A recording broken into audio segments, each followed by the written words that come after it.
A portrait layout gives you plenty of space to create a strong visual hierarchy from top to bottom. Open Canva and create a new portrait poster using your preferred dimensions.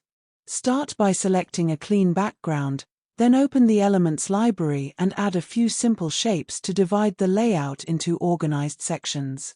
Upload your product image and position it near the top or center so it becomes the main focal point.